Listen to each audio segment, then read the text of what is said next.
এইটাই আমার অনেক পাওয়া। গান আমি যেমন তেমন করি, গানটা কিন্তু আমার কোনো পেশা না।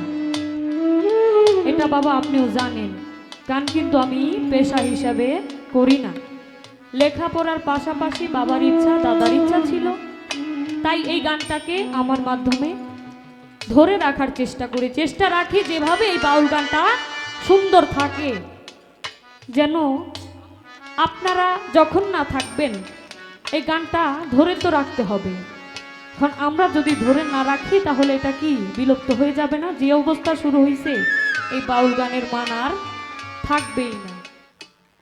পুরুষ ও পড়ুয়ার দেগার অঙ্গে ছিল প্রকৃতি, তার প্রকৃতি প্রকৃতি সংসার সৃষ্টির সবজনা মায়ের ভজিলে হয় তার বাবার ঠিকানা। লালন সাগাইছে। বিম্বুর ভিতর কেবা ছিল, বের হয়ে কারে দেখিল, ফকির লালন বলে ভেদ যে পেল তার গুছলো দিলকানা। লাগে না তো? সাধকরার গান কইলেই তো তোমার প্রশ্নের জবাব হয়। কি পুরুষ হওয়ার চেষ্টা করলে যাইতে হবে একজন কামেল পীরের কাছে, সে বলে দিবে পুরুষ কেমনে হবে তোমারে হবে। সাইজির আরেকটি গান রাখছি, ধীরে ধীরে বিচ্ছেদ আরো ভারী হবে, সময়ের অপেক্ষা করতে হবে। সময় ছাড়া কোনো কিছুই হয় না। সময়ের কাজ সময়ে করতে হয়। ধন্যবাদ। একটি লালন গান রাখি।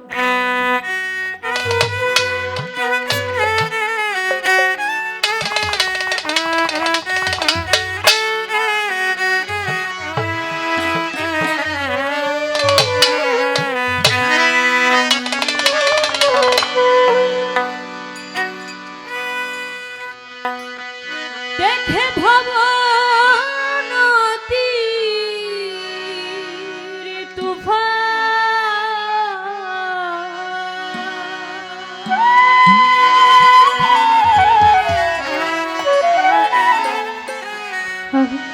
মনে করে পারে বোকাল ভয়ে প্রাণকে পেয়ে উঠে,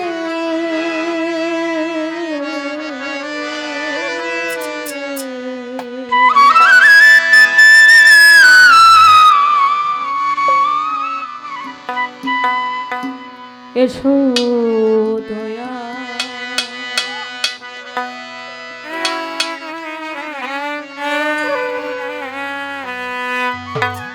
এসে পার করো ভবের ঘাটে, এসো দয়া এসে পার করো ভবের ঘাটে। দেখে ভবনদী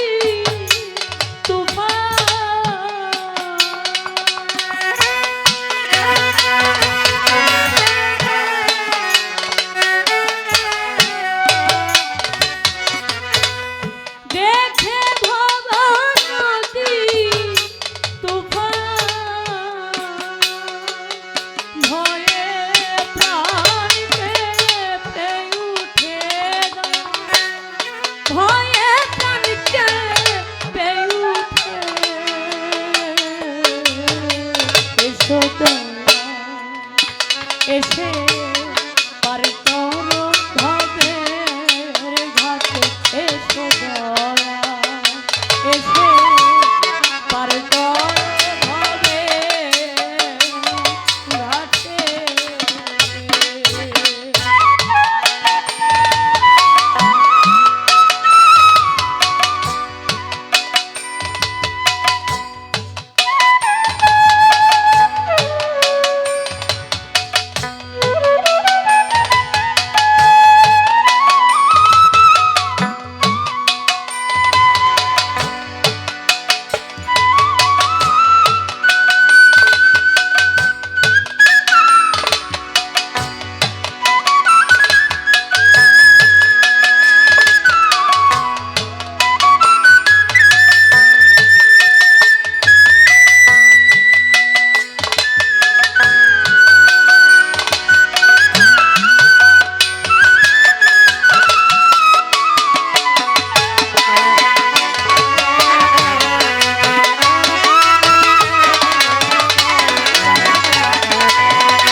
পার করো ভাবে ঘাটে।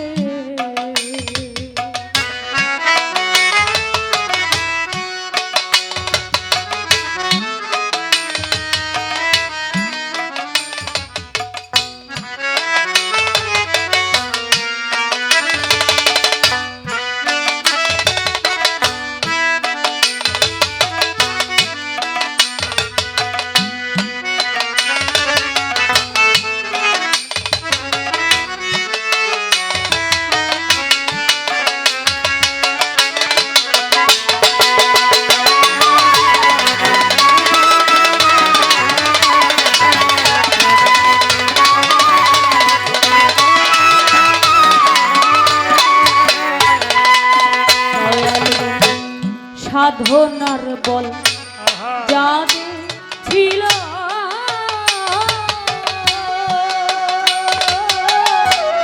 তারাই কুলকি নারা পেল।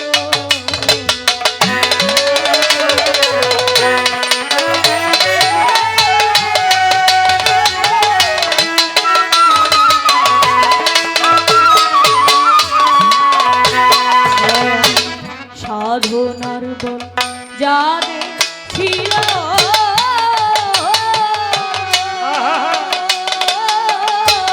তারাই কলকি নারা পেল। দয়াল আমার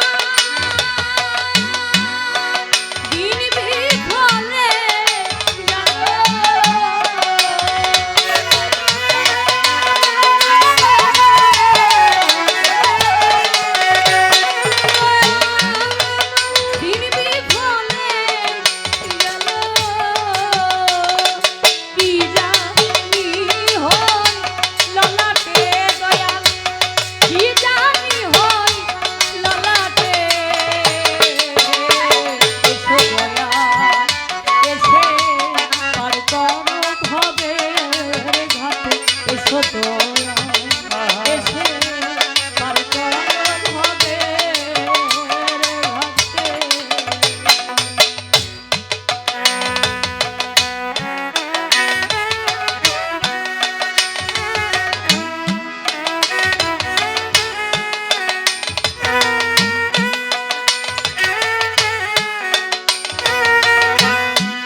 কোরআনে পেয়েছি খবর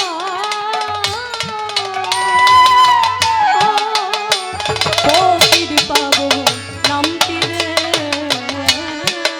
তো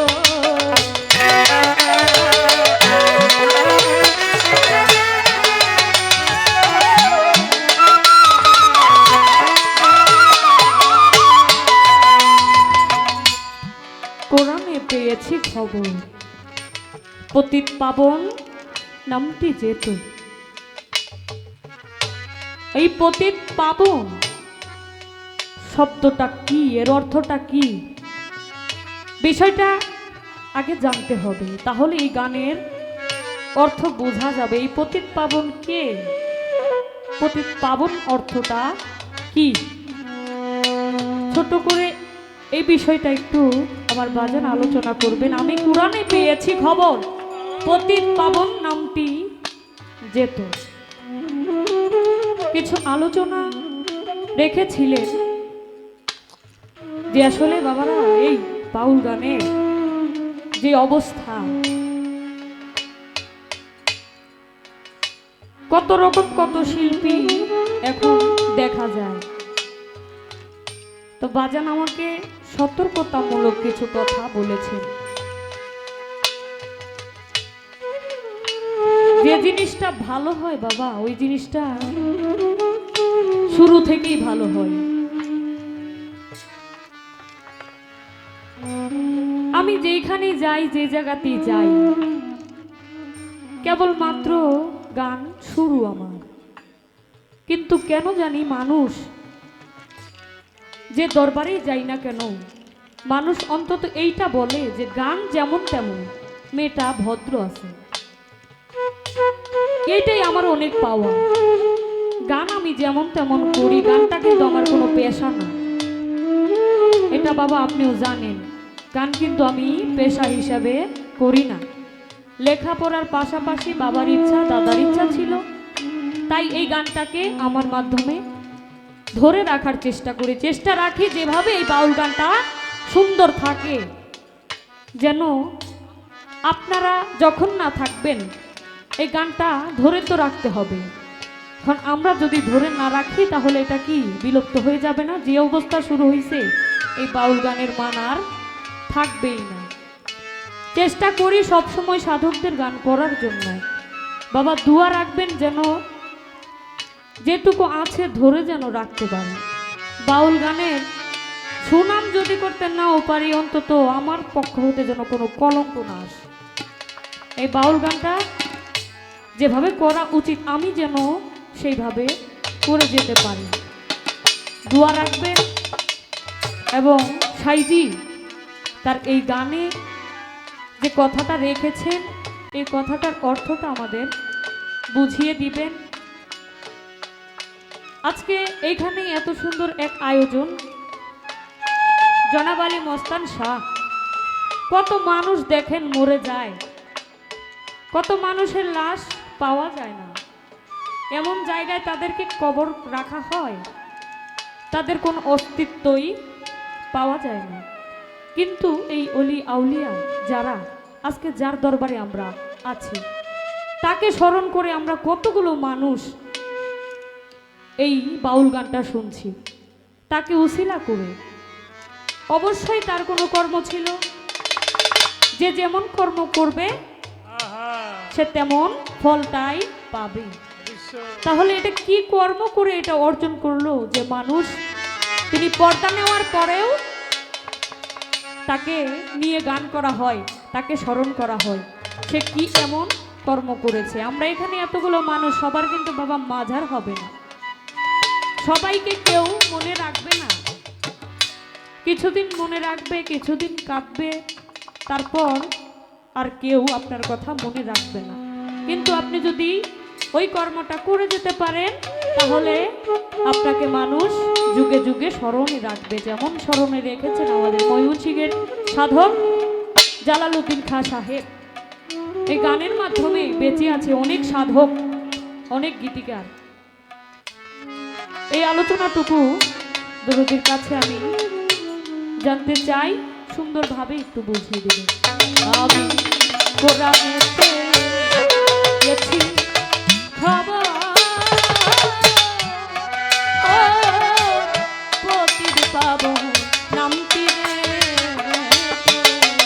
ফকির লালন বলে আমি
অনেক অনেক ধন্যবাদ। এই আমার যেন এক পরম পাওয়া।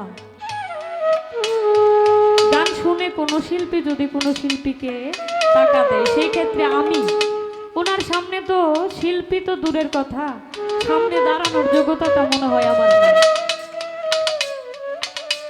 এটাই আমার অনেক পাওয়া, এর থেকে বেশি কিছু চাই না বাবাজি। আপনাদের মতো মানুষ, আপনাদের মতো মানুষের চরণ ধুলি, এটুকুই আশা করি। দোয়া রাখবেন, আপনাদের দোয়ায় হয়তো বা কিছু একটা হওয়া যাবে।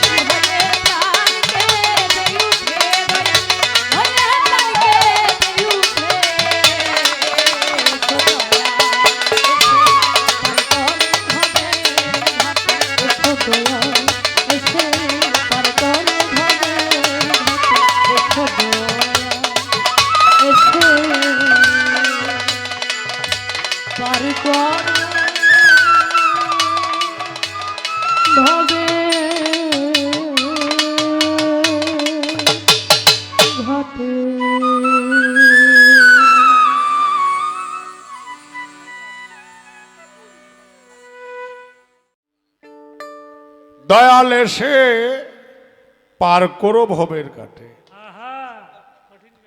গান শুনছেন আপনারা, কি ভালো লাগছে গান? কে কথা বলেন না কেন? গান খারাপ লাগে?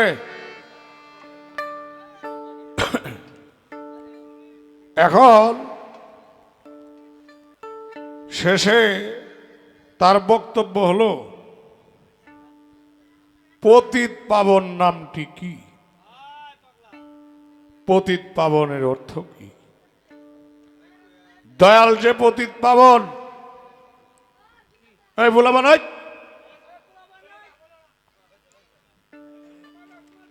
দয়াল যে পতিত পাবন হলো,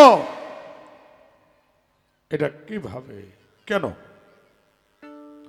বাবা,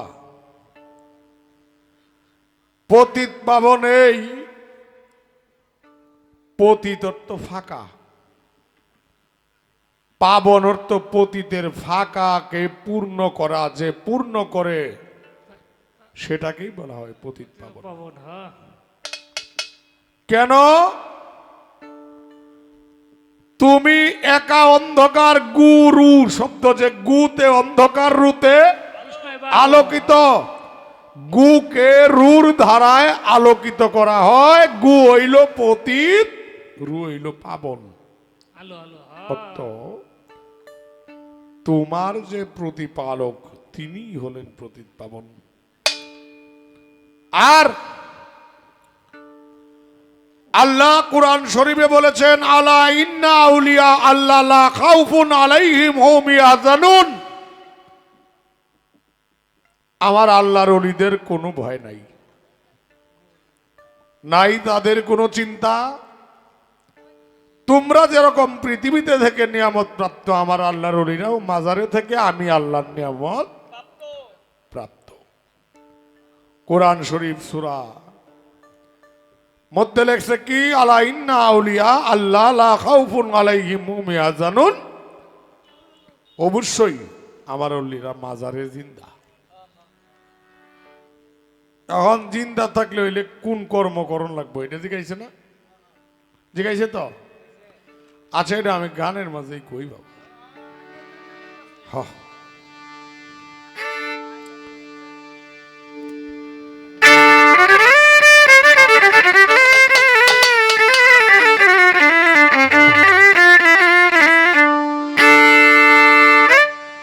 ওরে মানুষ দিয়া মানুষ বানাইয়া, মানুষ দিয়া মানুষ বানাইয়া, ওই মানুষে খেলা করে চিনগা মানুষ ধরে, আগে চিনগা মানুষ ধরে।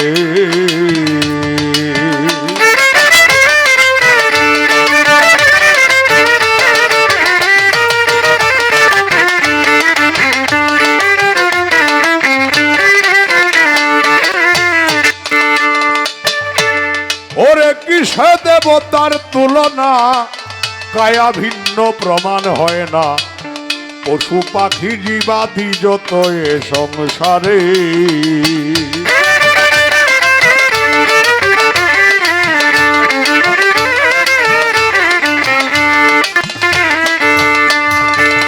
কিসে দেবতার তুলনা কায়া ভিন্ন প্রমাণ হয় না পশু পাখি জীবাদি যত এ সংসারে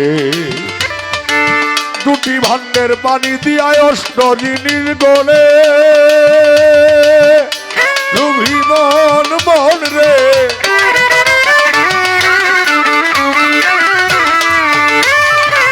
দুটি ভান্ডের পানি দিয়ায় অষ্ট জিনিস ঘরে তার ভিতরে নিজে গিয়া আত্মার রূপে বিরাজ করে চিনগা মানুষ ধরে আগে চিনগা মানুষ ধরে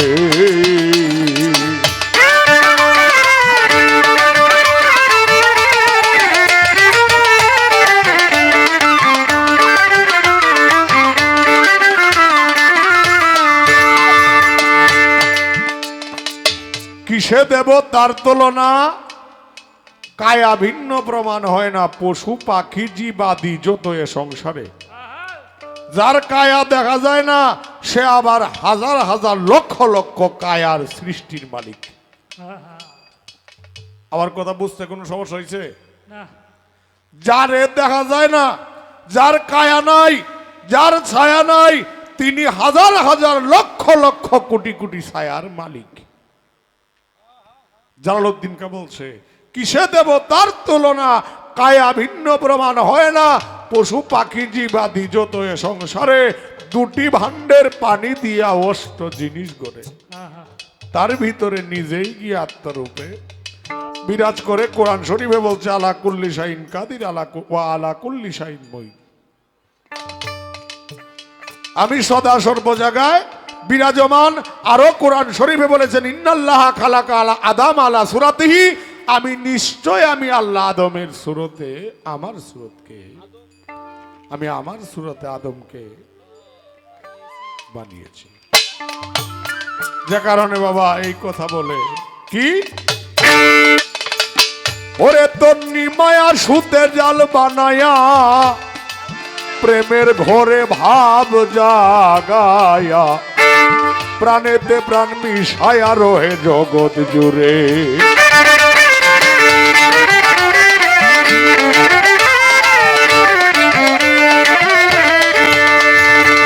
মায়া সুতে জাল বানায়া প্রেমের ঘরে ভাব জাগায়া প্রাণেতে প্রাণ মিশায়া রহে জগৎ জুড়ে। নবরঙ্গের ফুল ফুটিলে ভ্রমরা সে উড়ে,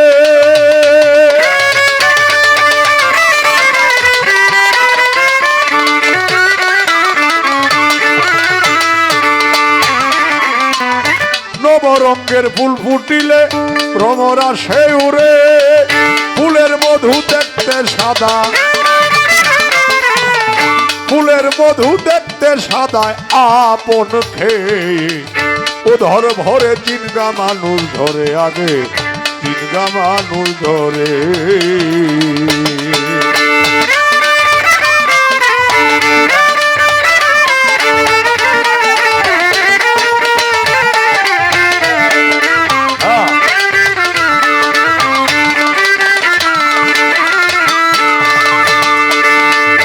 ও কোন ভাই পুরুষ এই সবুজ নিয়ে দেখো যে পুরুষ নহে সবই মেয়ে, থাকবে যদি পুরুষ হয়ে চলো ভেদ বিচারে। ও আম্মাজান সবুজ নিয়ে দেখো যে পুরুষ নহে সবই মেয়ে, থাকবে যদি পুরুষ হয়ে চলো ভেদ বিচারে। আচ্ছা এখন আমার কথা হলো তাইলে বোঝা গেল জালাল কাকি কইল পুরুষ নহে সবই কি মেয়ে। আসেন আমরা কি দেখতে মেয়ের মতো? না না, কি গো মেয়ের মতো না তো। আমরা তো পুরুষ নাকি, আমরা দাবিও তো করি আর সব বনাস। আমরা পুরুষ, পুরুষ যে সত্তাটা, এটাকে কি আজও পর্যন্ত জাগ্রত করতে কয়জন পেরেছেন আমি জানি না। এই পুরুষ পরু আর দেগার অঙ্গে ছিল প্রকৃতি, তার প্রকৃতি প্রকৃতি সংসার সৃষ্টির সবজনা মায়ের ভজিলে হয় তার বাবার ঠিকানা। লালন সাগাইছে বিম্বুর ভিতর কেবা ছিল, বের হয়ে কারে দেখিল, ফকির লালন বলে ভেদ যে পেল তার গুছল দিলকানা। লাগে না তো সাধকরার গান কইলেই তো তোমার প্রশ্নের জবাব হয়। কি পুরুষ হওয়ার চেষ্টা করলে যাইতে হবে একজন কামেল পীরের কাছে, সে বলে দিবে পুরুষ কেমনে হবে তোমারে হবে।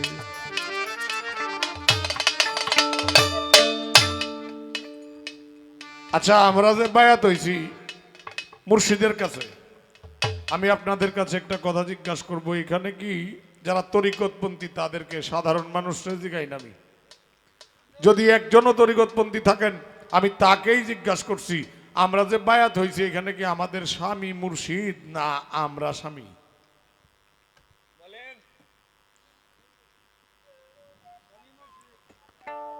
ওরে তুমি হও জগতের স্বামী, কোরআনে শুনেছি আমি তোমার শোনে হইয়া গেছে বিয়া।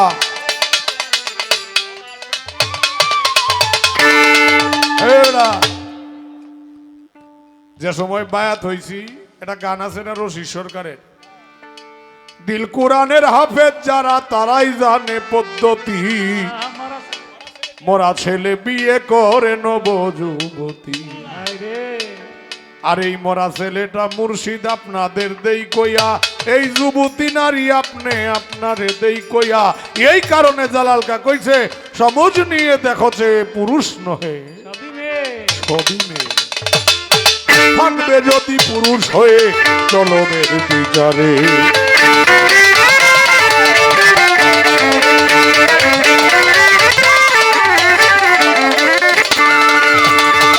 একটি পুরুষ নিষ্ঠুরতে জগৎ মাঝে ঘুরে আসে, লক্ষ নারীর মন জুগায়া,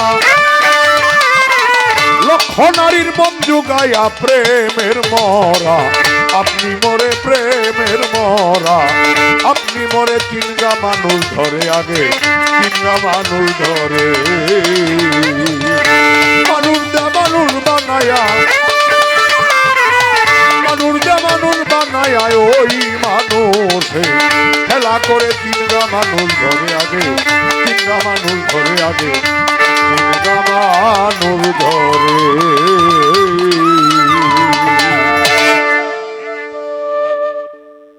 মানুষ সারা চিনার কোনো কায়দা নাই। এই কারণে লালন শাহ বলছেন, মানুষ ছাড়া খেপারে তুই মূল হারাবে, সোনার মানুষ ভজিলেই সোনার মানুষ হবি।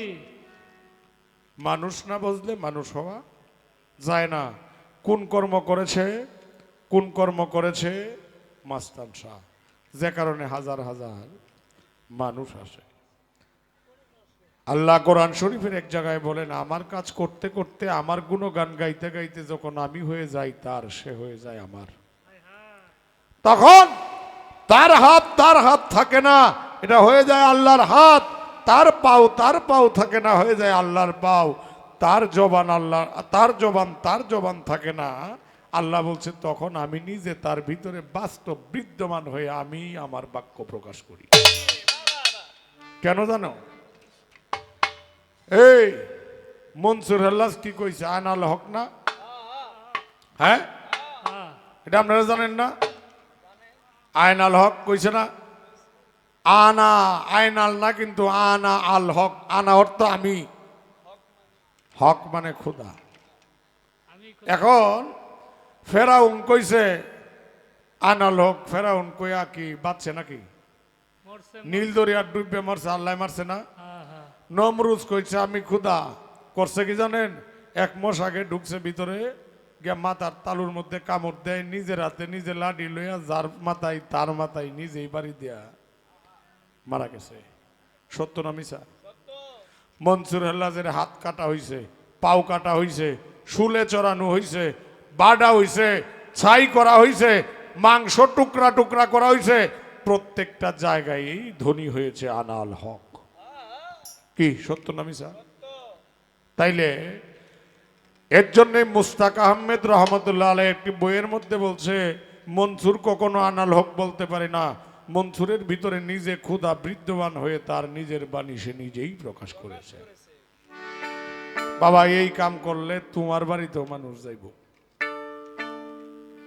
কাম কিভাবে করতে হবে?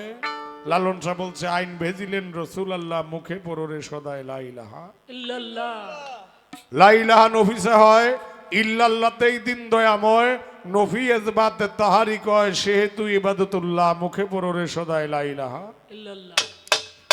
লা ইলাহা বলেছেন সাই আল্লাহ নুরি, এ জিকিরের দরজা ভারী, সিরাজ সাইতাই কয় ফুকারি, শুনরে লালন বেলিল্লাহ, মুখে পড়রে সদায় লা ইলাহা ইল্লাল্লাহ। গানটা গাইলাম ওই বাবা, যদি মানিকগঞ্জ অথবা কুমিল্লা হইতো, ময়মনসিংহের মানুষেরও তো ধৈর্য নাই, বিছে ধুনবো। যাই হোক, ধন্যবাদ জানাই। আমি সংক্ষেপে তোমার কথার মীমাংসা দেওয়ার চেষ্টা করলাম বাবা।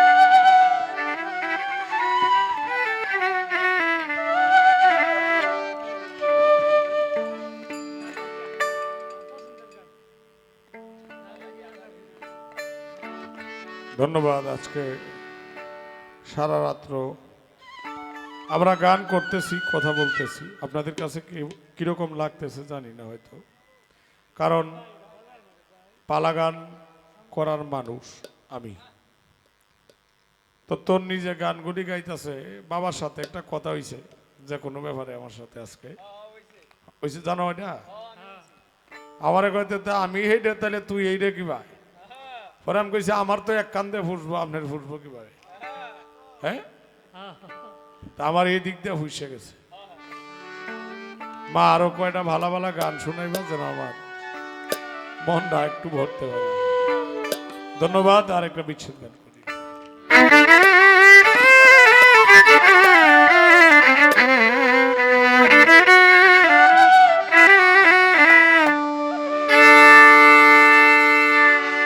আমি ভাবি যারে পাই না তারে গো,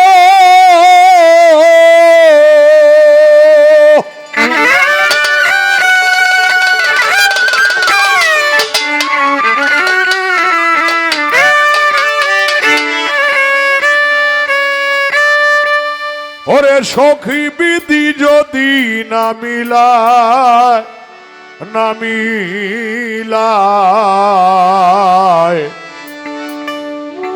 সোনার অঙ্গ মলিন আমার হইল গো চিন্তায়, সোনার অঙ্গ মলিন আমার হইল গো চিন্তায়। আমি যারে পাই না তারে গো, সখী বিধি যদি না মিলায়, না মিলায়, সোনার অঙ্গ মলিন আমার হইল গো চিন্তায়, সোনার অঙ্গ মলিন আমার হইল গো চিন্তায়।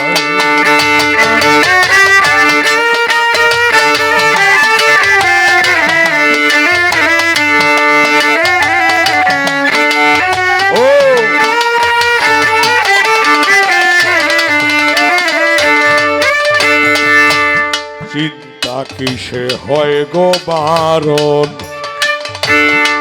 করো তারণ্যের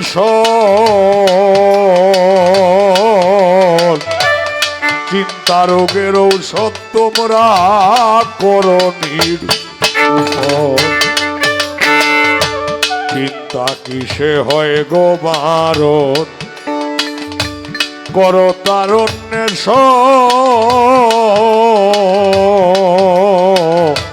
চিন্তা রোগের ঔষধ তোমরা করো নিরূপণ শীঘ্র এনে দেখাও মাস্তান রে সখী কোন দিন জানি প্রাণ যায় সোনার অঙ্গ মলিন আমার হইল গো ও চিন্তায় সোনার অঙ্গ মলিন আমার হইল গো চিন্তায়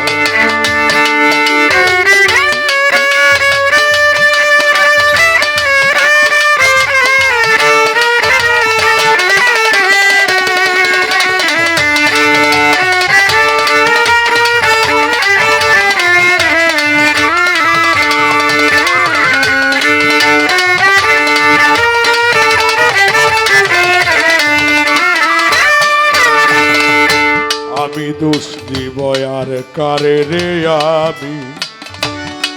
আমি দোষ দিব আর কারে আলামিন যে ডাল ধরি সে ডাল ভাঙে কপালেরই ফেরে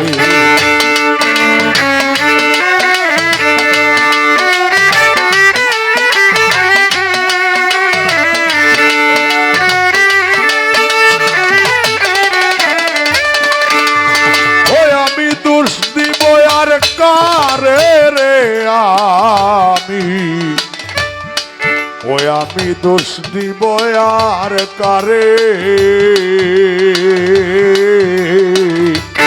যে ডাল ধরি সেই ডাল ভাঙে কপালেরই ফেরে আমার মতো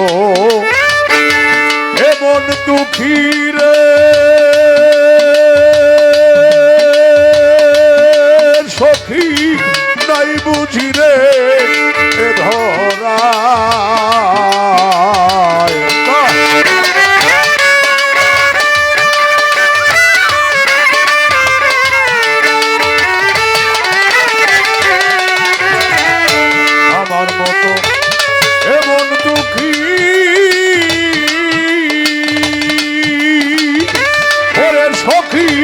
নাই বুঝি রে ধরা সোনার অঙ্গ মলিন আমার হইল গো চিন্তায় সোনার অঙ্গ মলিন আমার হইল গো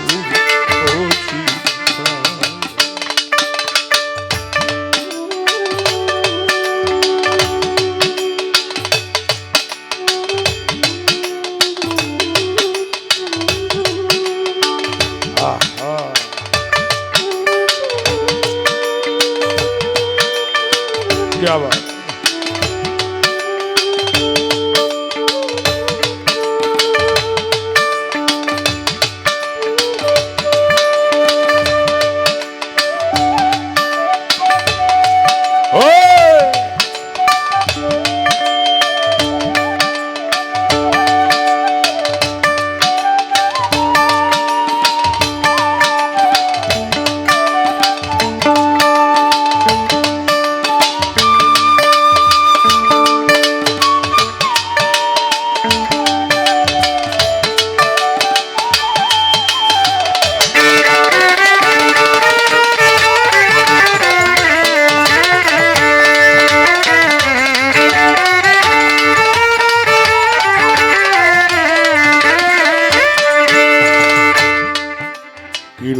ফেরিলাম গোয়ামি আসিয়া হেতায় পূর্ণিমারি চন্দ্র যে মনোদয় যমুনা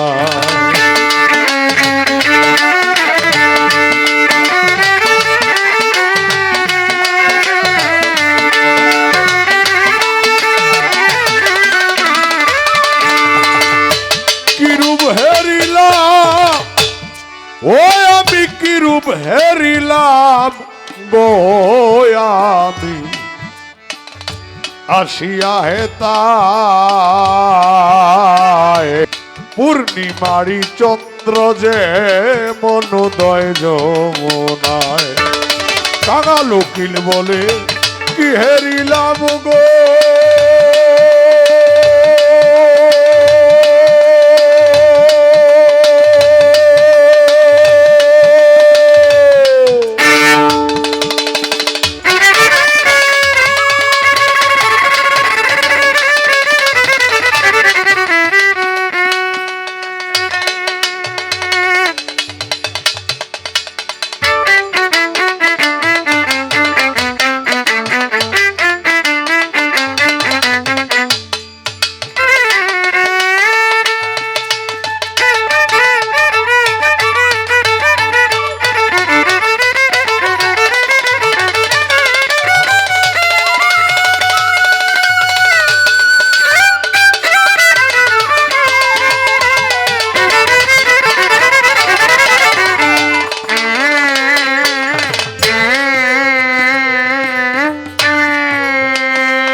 যারে পাই না তারে গো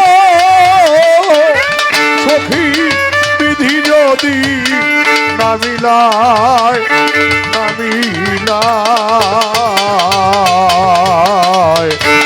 সোনারঙ্গ মলিনামা হইল